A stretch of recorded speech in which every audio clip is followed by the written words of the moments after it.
Right. Good morning, everybody. My name is Ashley Mott. I'm the GIS director at Tampa Bay Regional Planning Council, and this is our first regional GIS data and technology group meeting of the year. And hosting alongside me today is Allison Bednar, the TBRPC GIS analyst. And I mentioned a couple of minutes ago, but for those of you just joining the chat, welcome. Please drop your name and affiliation in the Zoom chat. Uh, it's a really cool thing. Our group is now grant funded, so that helps me to report to our grantor that people are joining this meeting and getting something out of it. And I've done something different with the meeting agenda this time. I've kept it light. So I'm not going to pack so much stuff in. And I think that's a good thing for today because we have Kim Jackson, who's our State Geographic Information Officer, on the call today. And Kim's going to do some screen sharing. And then hopefully at the end of our meeting, we can maybe spend about 5 or 10 minutes just talking about this group's goals for 2026. We didn't get to that in November, so I'm hoping to do that. And then I have a very quick 5 question survey that I really hope that you guys can dip into and fill out quickly, just so I can start to curate this group and the content around what you need and want. All right.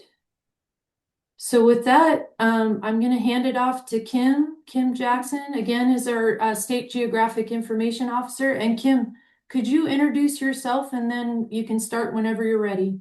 Absolutely. Can you hear me okay? Yes.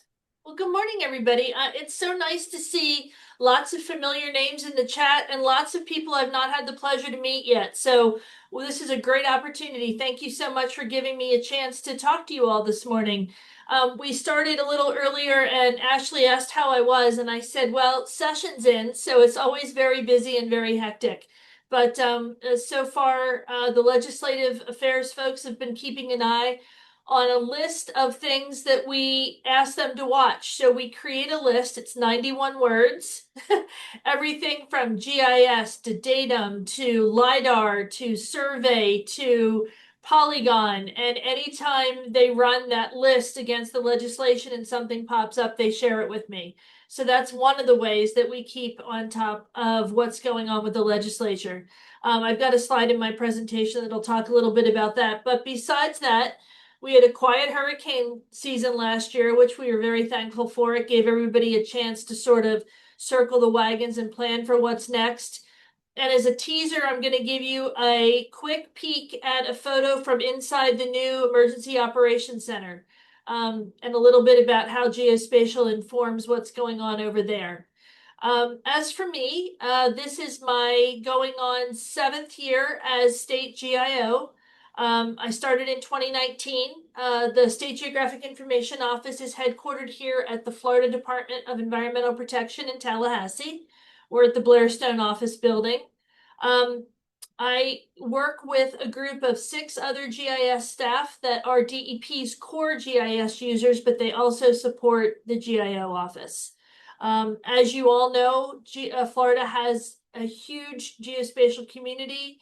We have some users that have been using GIS since the late 80s, and we're really always astounded by the passion and engagement of our new user community. And I was so happy to see this group take off. So thanks for your opportunity to speak today.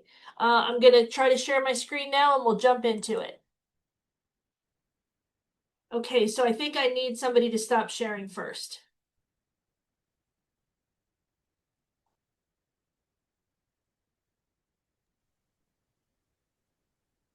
So do you have to make her a co-host? Oh, I got it now. We're good.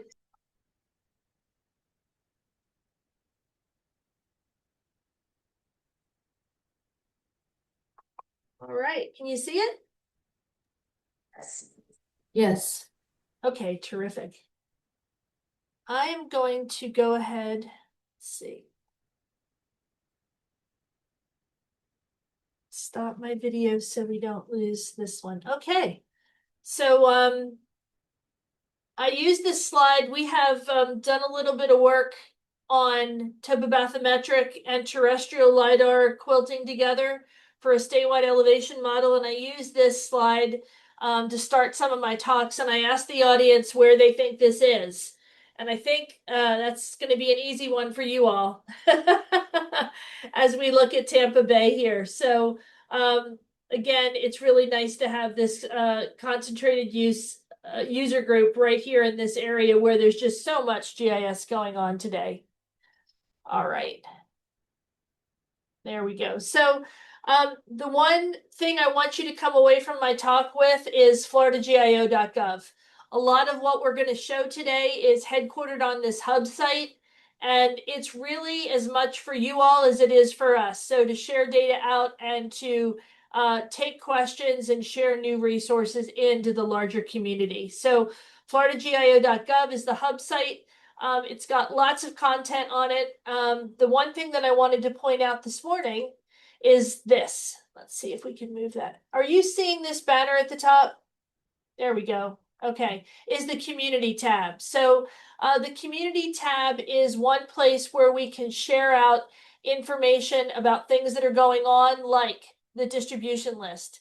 So when we talk a little later about the Florida geospatial coordination calls that happen daily at 1 o'clock when there is an activation, you will see information here on the emergency response tab. There'll be a ticker going across the hub site to point you to the emergency response.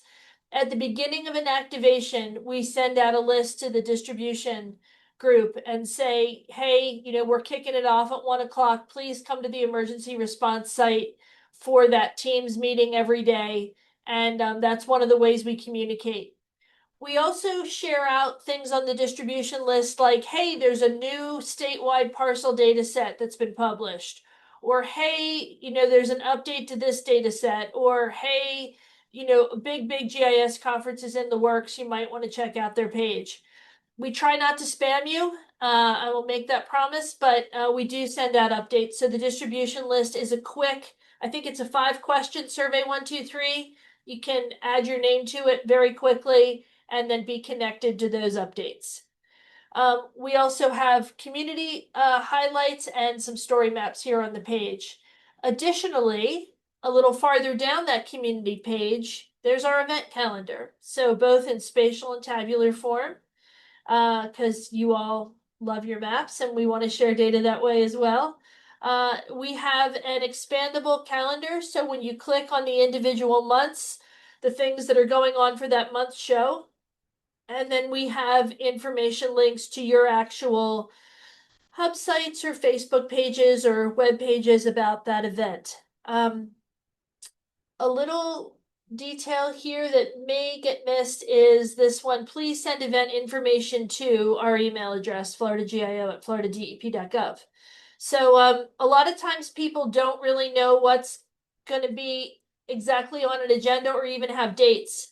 So I was working with someone about the South Florida GIS Symposium, and they're like, yeah, we know it's going to be in early December, but we're not really sure when yet. We'll give you more information later. So we went ahead and added that to our December tab, and we wanted to make sure that that's, a nice placeholder. So even if you don't know a lot, if you know you're going to have something on a certain month later this year, drop us a line. Would love to share that information with you.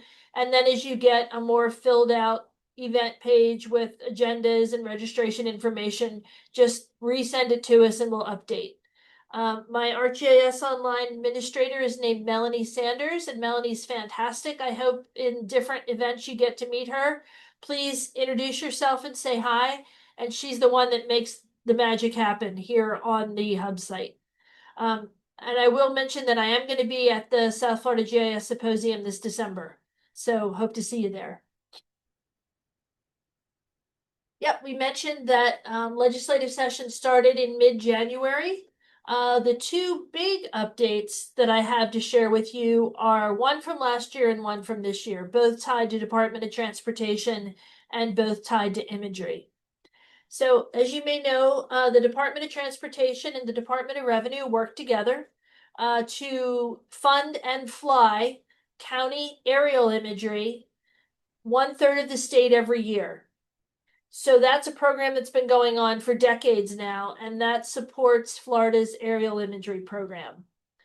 Last year, there was something called Senate Bill 1622, and it did a few things. One of the things it did was suggest that the legislature should, well, it asked for a report suggesting that the legislature should have recurring funding for LIDAR, and that LIDAR should be tied to that DOT aerial imagery cycle. So DOT put together a mapping and geospatial work group last fall. I was privileged to be a member of that, and we came up with a report that was turned in before the end of the year to the legislature as suggested in the Senate bill. And we said, yes, there should be a recurring allocation of funds for LIDAR every year to help planning, to help all these other things. That has not been acted on yet this session. So that's sitting out there to be determined, and I'll be glad to update you should anything big happen with that. In addition, this year in the legislature, Senate Bill 1220 came up, and that bill said that the Department of Transportation should be given the ability to enter into MOUs, memos of understanding, with other state agencies and water management districts to sort of crowdsource, crowdfund imagery funding. So those two kind of don't jive. They sort of seem like they're going in different directions, but that's okay. You know, we're watching them both. So the Department of Transportation's GIS team has been active with the quarterly DEP Water Management District GIS Managers Meeting. So that's where DEP and the Water Management District GIS teams get together once a quarter. And that meeting's been going on since at least 1990 when I started with the Water Management Districts. That was already a thing. And DOT is talking to the water management districts about, you know, what their imagery needs are and talking to other state agencies. They've had multiple one-on-ones with the different agencies trying to get their arms around the needs and the implications of funding for this. So unfortunately, we're still very much in a dynamic part of session where the dust hasn't settled. And there's the possibility that things could change radically at this time during session. By the end of March, I hope the dust will have settled and I can provide an update on the hub site. But right now, all we know is that these are the two to watch. There does not seem to be a lot of other geospatial legislation this year. There's a lot going on with the Florida Digital Service, which impacts us a bit. And I'm privileged to be an invitee and a speaker at the quarterly Florida Survey and Mapping Council meetings. And they are considering legislative language referencing the datum 2022 change. There have been some other states that have put datum 2022 in legislative language. The GIO office is kind of letting the survey community take lead on that because they have paid lobbyists and other outreach mechanisms that the GIO does not currently have. So that's the only other thing that you may hear rattling around with legislation this session.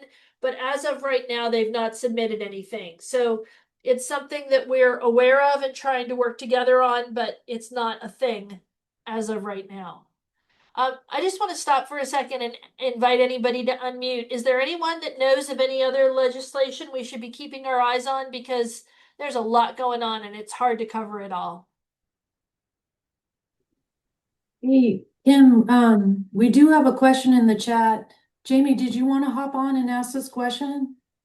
Yeah, I was just wondering. So I think I heard you say that the DOT is flying every 3 years. Is that we submit to DOR our aerials every 3 years. Is that how DOT is getting it, or are they actually flying in addition?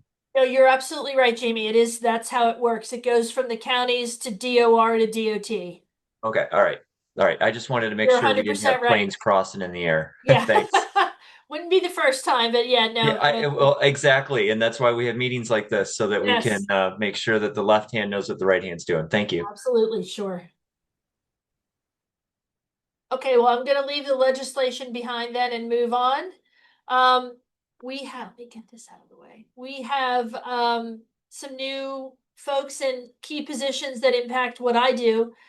We have a new state chief data officer. His name's Eric Graham. I get a chance to meet with him personally, I think, in the next week or two before the end of the month. Eric came from Space Florida, and he has a specific interest in metadata. Who knew, right? So that really encourages me that someone not only knows what metadata is, but is really interested in data governance and metadata. So, hey, that's great for us. Additionally, in the middle of December, Department of Environmental Protection brought on a new chief information officer. His name is Dennis Hollingsworth. Maybe some of you in state government may have crossed paths with Dennis. He was most recently from Department of Health and previously at Department of Juvenile Justice. As you can imagine, it's like drinking from a fire hose. And we have started to show him the joys of geospatial and learn a little bit about the GIO office. But that's going to be an ongoing conversation. But so far, it's been very, very positive. We're very, very lucky to have Dennis, and I look forward to working with him in the coming months and years. Okay, 122 days. That's not true. I didn't update my count. I don't know what it is today. We're probably getting right around 100 days to hurricane season. So, I just wanted to mention a few things about that as it impacts this community. You all have been outstandingly responsive and engaged, and unfortunately unfairly taxed, because it seems like a lot of the hurricanes over the past seasons have impacted your geographic area.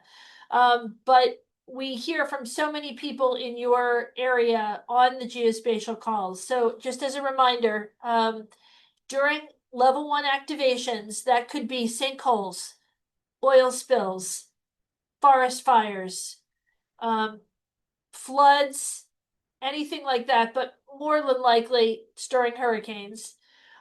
We have geospatial coordination calls.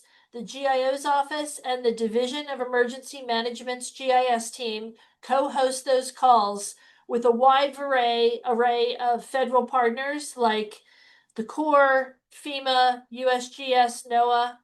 And then most recently, we've had more private partners like the military, NASA, and other local and regional players that join those calls. If you haven't been on one, they are pretty much the same 10 slides the first time, reminding people about contacts, governance, data hubs, and the resources that are available. And then we go into sort of situational awareness things. Through those entire calls, we encourage anybody to interrupt and say, look, I got to go in 5 minutes. I have this need, or I have this new data to share. Please follow up with me. So we want them, this isn't about us showing off all our resources. This really is about telling the community, here's what we have set up for you. What do you need? What are the problems? What are the bottlenecks? And you've got this amazing multi-layered team to go out and solve these problems for you. Find data sources, find contacts, find the right person to talk through, cut the red tape, and things like that. So that's really, for me, what those calls are about. In addition to that, I would say that there is sometimes opportunity for GIS volunteers. So what you're seeing on the right, we affectionately call the MERV. It's the Mobile Response Vehicle, and it's this crazy huge decked out tractor trailer situation that DEM drives on site to places to sort of set up a forward office for emergency response and recovery. It has its own generators. It has Wi-Fi and broadband and Starlink and anything that you can imagine to communicate. And it does not have a bathroom. But what it does have is a 12-seat GIS lab. So I think if we think about priorities, I wish they had a bathroom, but the fact that they've got a 12-seat GIS lab in there, I think really speaks to the fact that geospatial is a huge contributor today to Florida's emergency response efforts. On the left side there is a look at the new Emergency Operations Center's main room, the big room. I got a chance to tour that on Tuesday for the first time. It's not open yet, but we tried to get an idea of where we're going to be working and what's going on over there. In the front of that room, it's a two-story room. I'm on the second floor looking down, taking a picture. And in the front there, that screen that you see, if you can imagine, like, the dimensions of your living room or your office space. The screen is 13 and a half feet tall by 96 feet wide. It costs $1.8 million. It's hanging on that wall with a steel superstructure, and it can multiply or concurrently show 16 different data feeds. So they have one or two at any given time that'll be, GIS centric, and I'm sure a lot of the rest will be situational maps.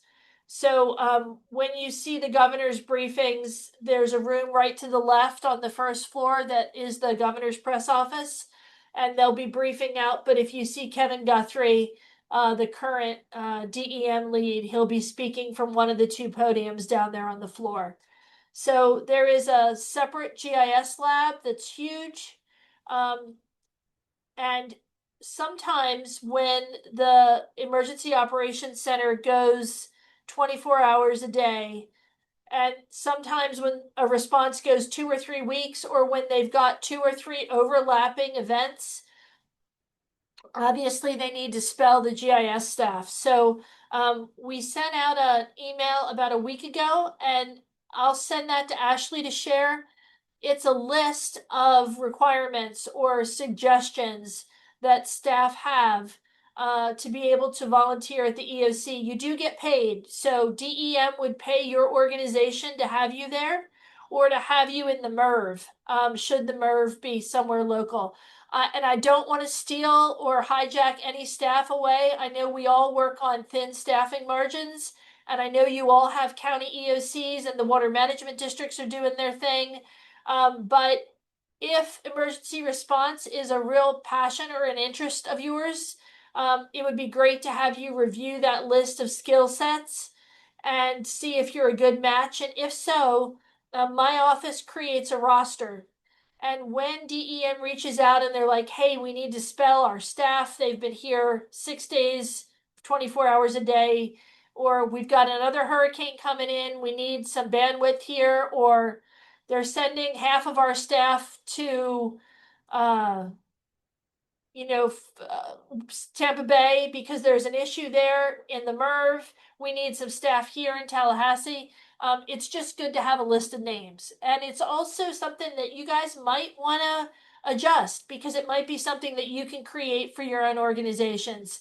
Hey, here's a list of skills. Here's a list of ways that we can support each other in staffing.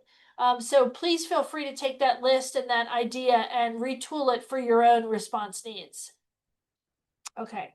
Any questions about emergency response right now? Or the calls, more importantly? Nope. Okay, good.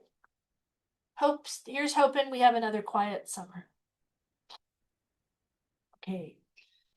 So what we're looking at here is the old digital elevation model for the state of Florida statewide. And what you're seeing on the right is some real fun images that are coming out of the current Florida Seafloor Mapping Initiative. So indulge me for a second here. I'm just going to go back. You may be aware of this, and I'll just cover it quickly. In 2021, the legislature gave the state of Florida $100 million and said, go map your coast. We want a seafloor map of your coast, near shore and offshore. So the Department of Environmental Protection's Office of Resilience and Coastal Planning took on that task, and it's a 5-year project.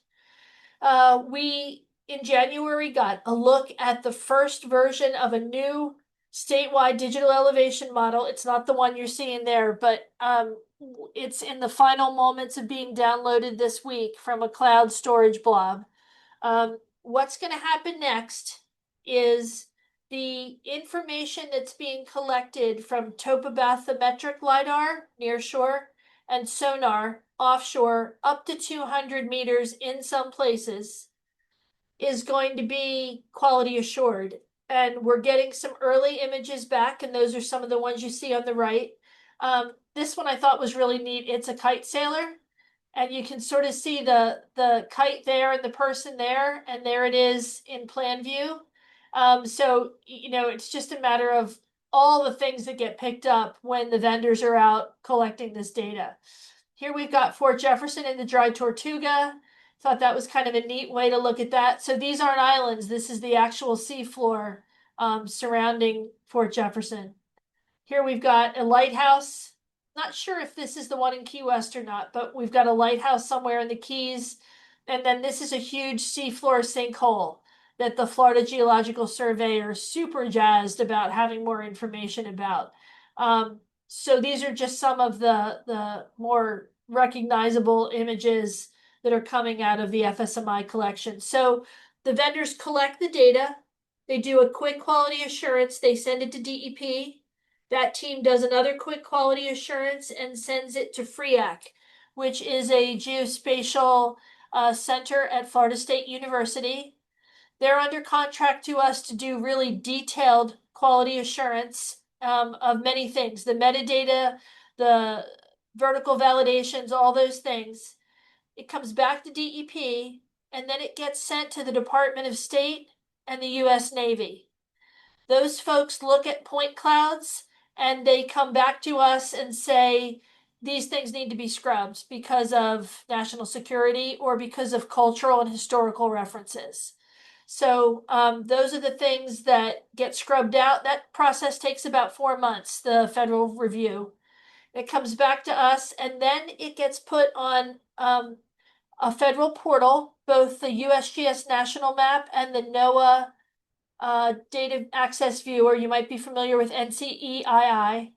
And then some folks that are contracted to us in South Dakota in a USGS office use incredible high-end ArcPro modeling and quilt the whole thing together. So at the end of this process, Florida's going to be not only the only state that has a full coastal map, but it's also going to have an entire internal terrestrial offshore map of the entire state. So as folks that work in the Tampa Bay area, or those of you in coastal counties or water management districts, the one thing we did not want to give you at the end of this 5 years was, well, here's the terrestrial stuff, and then another folder, here's the coastal stuff, right? You're doing bridge construction, you're doing flood modeling, you're doing natural resource management, all these things. We can't do that with two separate models. So you're gonna see me popping up time to time talking about Florida seafloor mapping inventory. The GIO is hosting the data on a hub site on floridagio.gov. You can go see that there. Excuse me. All the data is available in a ArcGIS gallery on that site, and we will keep you updated as we get closer and closer. We did not want to wait until the end of the 5 years to release the whole thing. So this year we're going to start releasing it in chunks. So as things are complete, we're going to start releasing them. People told us it doesn't need to be the perfect finalized version. We just want to see what's out there and start getting some ideas about how we're going to implement this new model input in the work we do. So stay tuned, and I promise I'll keep in touch when some of that interim data becomes available. So that's Florida Seafloor Mapping Initiative. Okay. The other thing I wanted to say about that, last but not least, is thank you, huge shout out. I see some folks from Southwest District here. They've been really involved in this process the whole time, and the folks from the USGS asked, do you have any inland bathymetry? Do you have any rivers? Do you have any lakes? Do you have any bathymetric data that we could include in this model? Because we're going to have this incredible high-end, very detailed coastal stuff, and it would be a shame to just have a flat zero value for your rivers and your lakes inland. So kudos to Southwest Florida. They absolutely stepped up to the plate and submitted some amazing data. I think this is either the piece or maybe the end of the Florida Barge Canal. I'm not sure, but this is just an example of some of the things that we want to share to our users in how-tos. We want to do some tutorials. We want to do some really entry-level stuff where we can say, hey, look, this is just Arc Pro on your desktop. You don't need any fancy extensions or bells or whistles or whatever. Just in Arc Pro, with this digital elevation model, you can create profiles. You can just pop 2 dots across that water body. You can get the profile and you can start doing volumetric modeling. You can start doing all these things with this digital elevation model. So we want to wrap some white papers around this. We want to wrap some how-tos, some tutorials. We want to do some hands-on trainings to make sure that we don't just put the data out there, but we really help people leverage it to improve their modeling and their general geospatial work. Okay, another big, Ashley, am I okay on time? You're totally good, Kim. Okay. Just give me the cutoff when I'm gone too long. Thanks. Another thing that you may see, some of the projects we do obviously are really regional, and I'm trying to think of some statewide ones and things that affect your areas. Another big one that's coming is this land use project update. There's someone named Christine Morris. She's here at DEP in the Office of Ecosystems, and her responsibility is to report to the governor's office on things. And one of those things she has to do is acreages of so-and-so. So Christine may say, we have 100 acres of upland forest in this watershed and 50,000 acres of corn. And FDAX also reports and they say, no, we have 100,000 acres of corn and 10 acres of forest. And then FWC does the same and DOT does the same and the county does the same. And the governor's office is like, this is crazy. None of your numbers match up. And internally, we know why, right? We're looking at imagery that was collected in 2000 that went through 2 years of processing, and then it's the 2004 land use land cover, but half of that's in one district and half of it's in another. And, we all know how that goes, but it's difficult to explain, and the data is old. Even the new data is still, in this day and age, not very temporal with when it was collected. So the idea now is Christine has created a work group with the water management districts again and some of the state agencies, and they're looking at 2 things simultaneously. The first is, are there vendors out there that can use AI on satellite imagery, aerial imagery, drone imagery, take your pick, that can identify areas where land use land cover changes more rapidly, where we can focus our updates. So rather than trying to start from scratch and saying, oh, it's January 1st, 2026, I'm going to update the Southwest Florida water management land use this year. Why don't we look at areas with great change and see if we can focus and perhaps get an annual land use land cover map rather than once every 3 to 5 years? The other thing that's happening in parallel is an update to the Flex codes. So the Florida Land Use Land Cover Code systems needs updates to take in things like data centers, to take in things like solar farms, and to take in areas that are like downed trees post-emergency. So up here in the Panhandle, there's still this immense swath from Mexico Beach up to the Georgia border where all the trees are there, but they're laying flat. And there's no intention to harvest them because they don't have any value any longer, and they run the risk of fire starting things. And then there's really no way to map them. So do you map those as tree stands? Do you map them as, what do you map them as? So we're trying to add some categories to the flux that represent emergency post conditions that help us plan and use this information more readily. So again, the water management districts have been hugely helpful in this initiative. It's just getting kicked off. There was a RFI, a request for information, already put out. We had many bidders come back. Those reviews are ongoing on those bids, and we expect to put out an RFP or an RFQ request for proposals and get back some information that we can start doing a pilot on. Again, on the GIO Hub site. There's an initiatives tab. There is a statewide land use update project that we have not turned on yet, but it's there. It says coming soon. And I hope by the end of March, we'll have an update for that page. So check back there. Okay, AI. There is the Florida Digital Service, which is our statewide info office, and they have something called the Center for AI Excellence. So they called me 2 months ago, maybe, and said, hey, we want to talk about GeoAI. So I said, okay. I'm going to share to Ashley if anybody's interested. It's a very, very basic PowerPoint presentation. It's about 20 slides, maybe, that I gave to leadership about. And it was in October that I also gave to the AI Center for Excellence here at FLDS, just to help them understand a little bit about GeoAI. So I'm stealing this slide from Esri. The one thing that I try to preface all of our AI discussions about are the two major areas for us as geospatial professionals.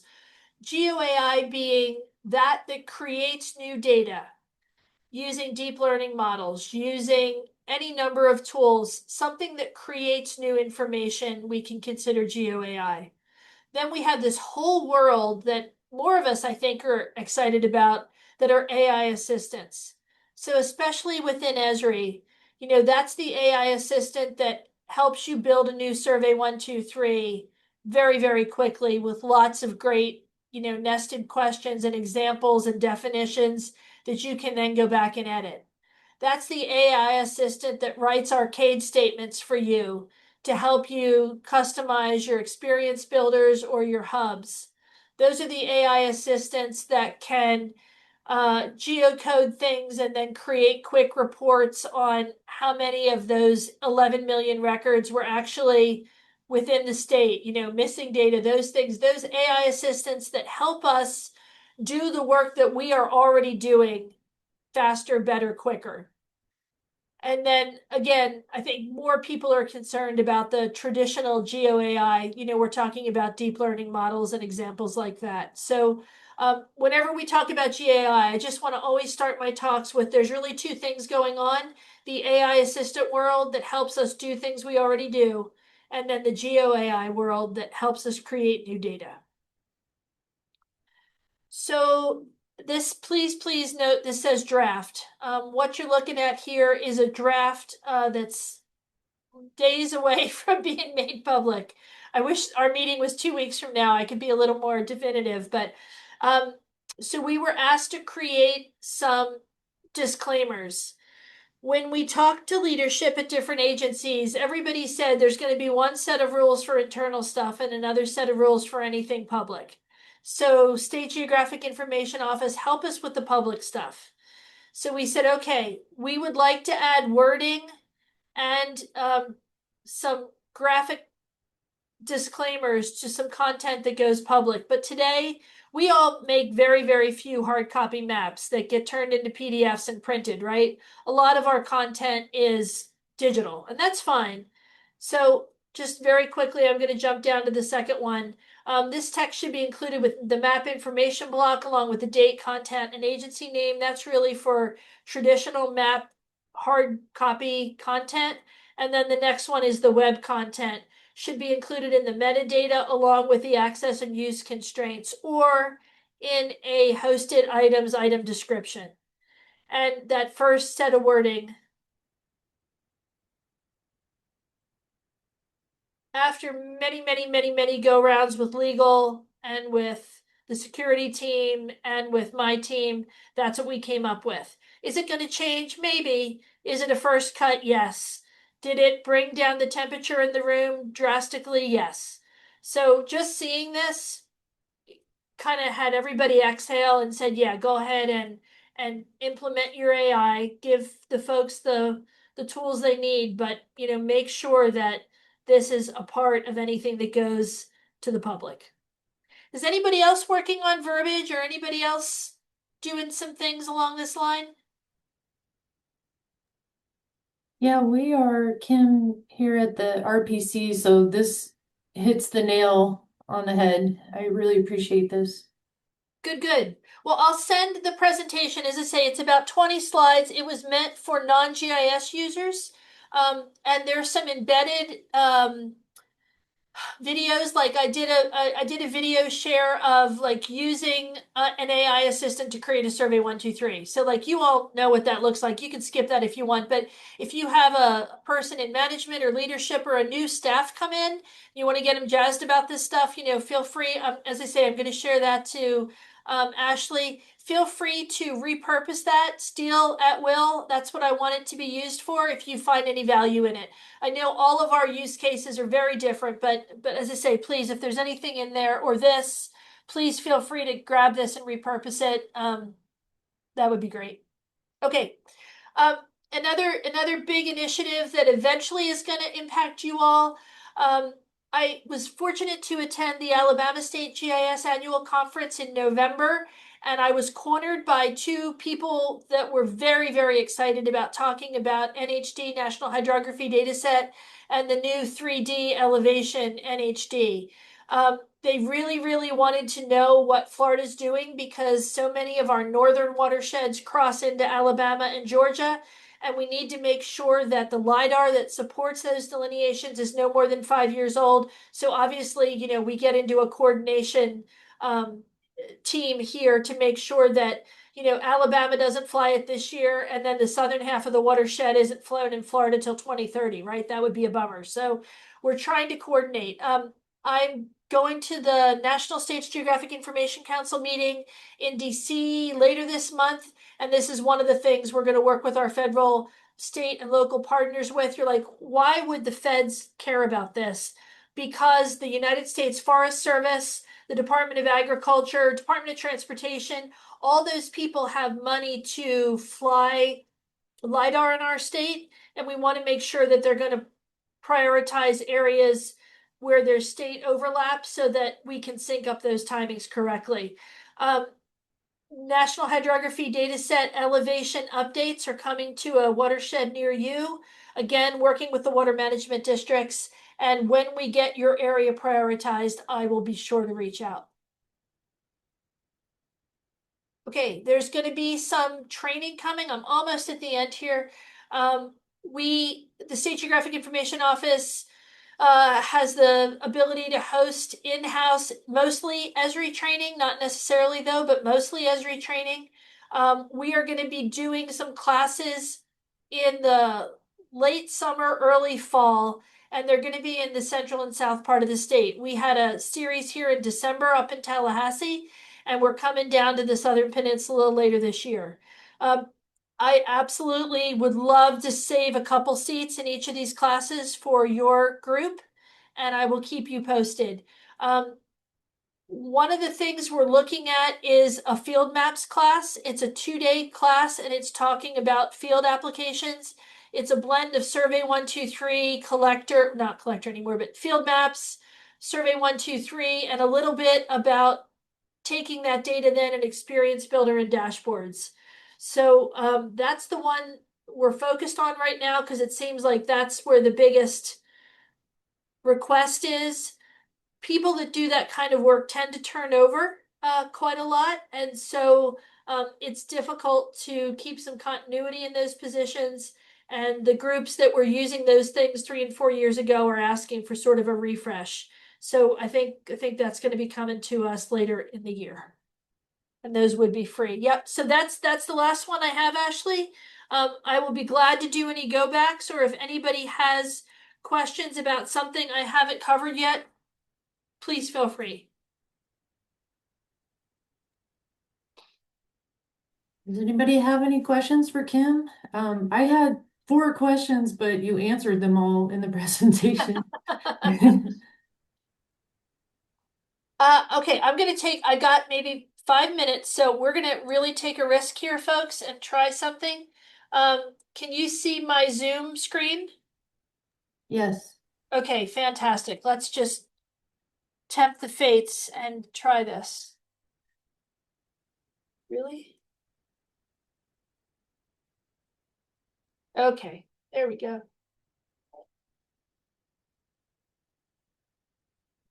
All right. Gonna pop to initiatives for a second here.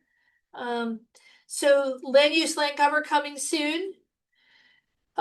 There's two geospatial modeling efforts out of the University of South Florida. One's called Land Load, and it is kind of what you're thinking. It's um, water body loading based on surface runoff. And then CREST is a different model that I don't really feel comfortable talking about yet because I don't know enough about it and I don't want to misrepresent it. We're also looking at some statewide seagrass dashboards and libraries. We're working with the Florida Fish and Wildlife Conservation team on that. The Saltwater Paddling Initiative, the Florida Saltwater Circumnavigation Paddling Trail, has its own initiative site here. We talked a little bit about Florida Seafloor Mapping Initiative. If you'll indulge me just for a second, I want to go through and just show you a little bit about that.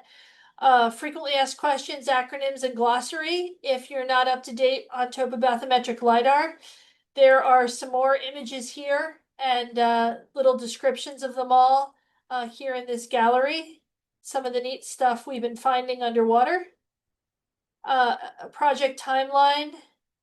Again, I just really encourage you to steal and repurpose if you see anything here that's worthwhile. Like LiDAR bids and LiDAR awards. The verbiage for those things, it takes so long to create, and I would hate for somebody to start from scratch. Here's an idea of the data collection. We made sure that we repurposed anything that was temporally and quality good enough to be used in the project, so we didn't double collect, as one of your attendees mentioned. Talking a little bit about the stats. There's going to be an Esri blog on FSMI coming out next month. We're really excited about that. And then our partners. Each of the vendors did their own LiDAR and sonar stories from the field and data processing stories. And then here's the best part, my personal opinion. We have a dashboard here, and the vendors are required to submit to us live hosted feature services showing the status of their collections. So every day this changes, and you can go in and actually see how far along they are and where they are in the process of getting this data finalized. So we're excited to have that. Then FAQs and links. This is where I mentioned the data is available. These are our web services. So, if you want to see what's the sonar area for bid 4, there it is. Where's the landward boundary? What are the UTM zones? What other, water level stations did we use to make sure that the vendors were collecting at the lowest tide possible? So, being able to share the data for the projects like this publicly has, I think, gained some confidence in the project. Included, in that is the transparency. Well, what's that based on? Well, this is what it's based on. You can go and look at these individual layers and download them. So I highly recommend that for some of the bigger projects. And then here are some of they call them QMPs, quality management plans, talking about the QAs and the way that this information is going to be worked and finally made available. So that's Florida Seafloor mapping. The Geospatial Open Data Portal, you all are familiar with open data portals, but that's here. I think we have the Regional Planning Council boundaries here, but if you have a project or some data that you don't think is very widely accessible, drop me a line, call me, email us, and we might be able to include it on the portal. At the bottom, the most important part is we've got some data sharing guidance for spatial data, and you can check all that out right there.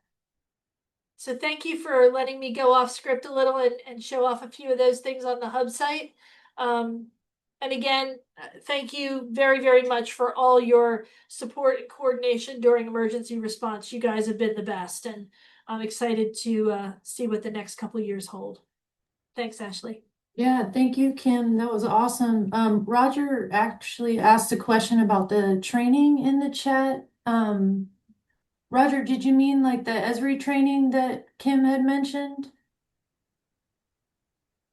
I don't know if you can come off mute or maybe just drop it in the chat.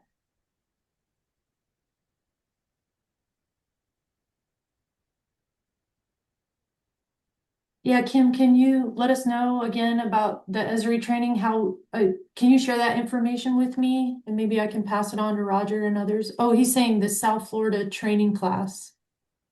Yeah, so what happens is we have an enterprise agreement with Esri, and as part of that, we have training credits. And so we like to do the on-site training with an instructor, and we bring the mobile lab, which is just a group of 15 laptops with extra monitors. And so you just need to show up to class. You don't need to haul your hardware or do any of that. And um, what we're going to try to do is have 3 classes. I'm looking at my whiteboard right now. One's going to be in Southwest Florida, one's going to be around the Indian River Lagoon, and the other one might be at the South Florida Water Management District. We're still working all that out. But whenever we have those classes, I'll shoot Ashley a note with the name of the class, the dates, and how many seats I can share to you all. And it's not going to be a lot, but it'll be some. So if you feel like the class would have some value to what you're doing, we can coordinate that. I'm sorry, I don't have any more details right now. It costs us to have the mobile lab flown in, and we're trying to convince Esri, if you fly it into Tampa, can we drive it to Fort Myers and to West Palm, or do you have to fly it back to California and fly it in and fly it back? It's about $3,800 each time, so it matters. And that's why I don't have any more details, because we're still working out the timing and the locations of those training sites. But at least certainly for the Southwest Florida one, I'll make sure we get you guys some seats. Great, thank you. Sure. Does anybody else have questions for Kim?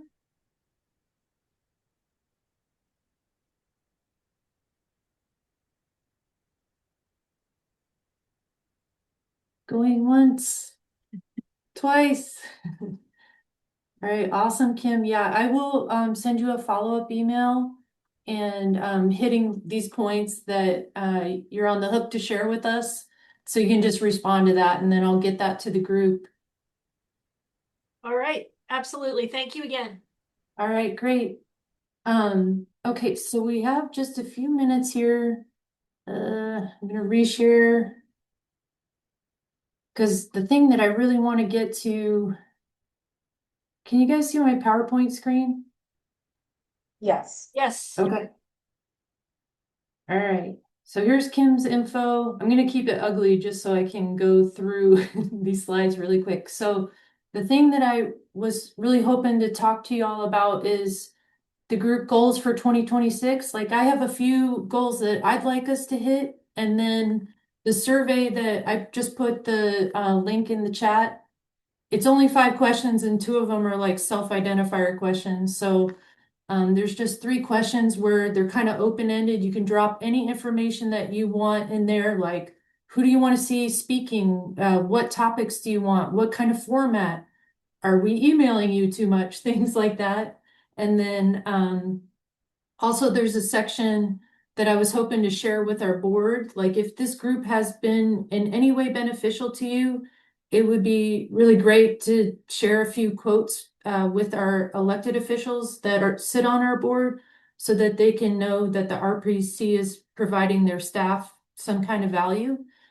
So that's what this QR code is to the survey. And then again, I dropped the link in the chat, I think. And then anyway, my personal goals are, I just want to keep going on this quarterly meeting schedule and newsletter schedule. I think it works well for this group. We're not meeting too much or too little. And then something that I want the group to do this year is to sponsor the GeoFlow Summit. So this would be kind of like on TBRPC, but I'd like to do that in the name of the group. I thought the GeoFlow event that was held at the Pinellas County Botanical Gardens, that's an IFAS office too. I thought it was fantastic this year. I see Shannon's on the call, Ashley Snyder's on the call. I just thought it was awesome and it was really cool to meet everybody in person. And so that's something I want to do. And then again, this year. I'm hoping we can do a similar format like we did last November, the lightning talks for GIS day-ish. I think we were a couple weeks shy of GIS day. And then another thing that I want to try and hit this year is increasing our membership from city GIS staff and then also higher education. I think this would be a cool way to, obviously coordinate with those folks and see what kinds of projects they're working on, but maybe facilitate internships in the region, for city and county GIS staff. So that's what I had for that. Did anybody want to jump in on any of the goals?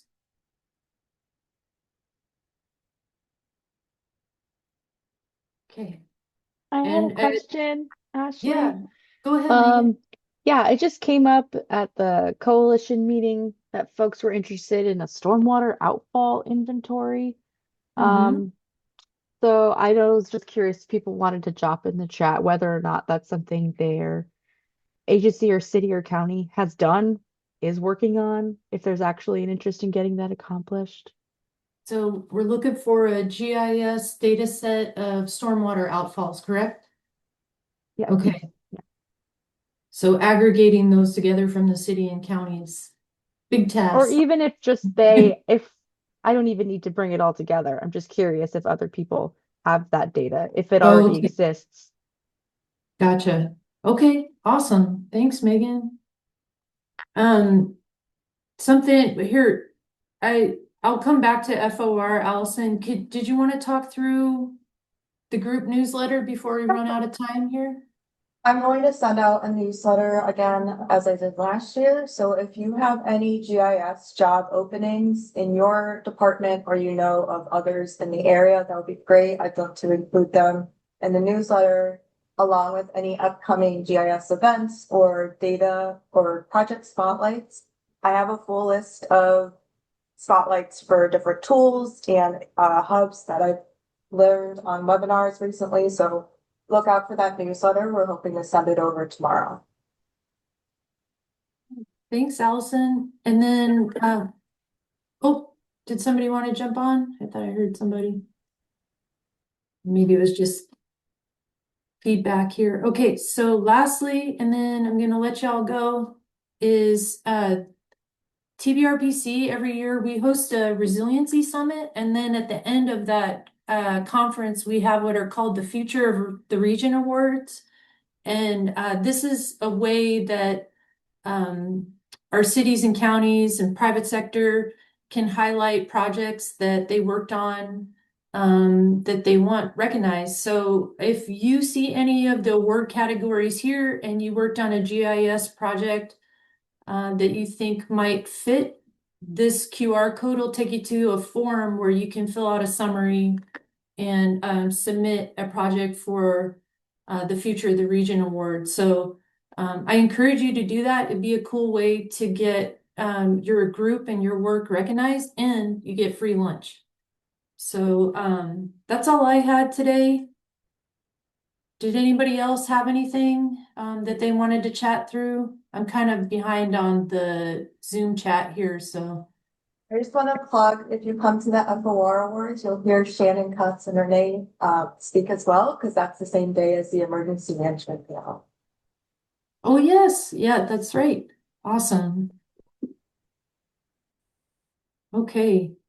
Well, hey, it's 11 o'clock, so if nobody has anything else, I'll let y'all go. And Allison's going to send the newsletter shortly, and that'll include a YouTube link with the recording of this meeting, and I'll chapterize it and all that kind of stuff. But thanks, guys, for being here, and I hope you have a great week. You too. Thank you. All right. Bye, everyone. Thank you.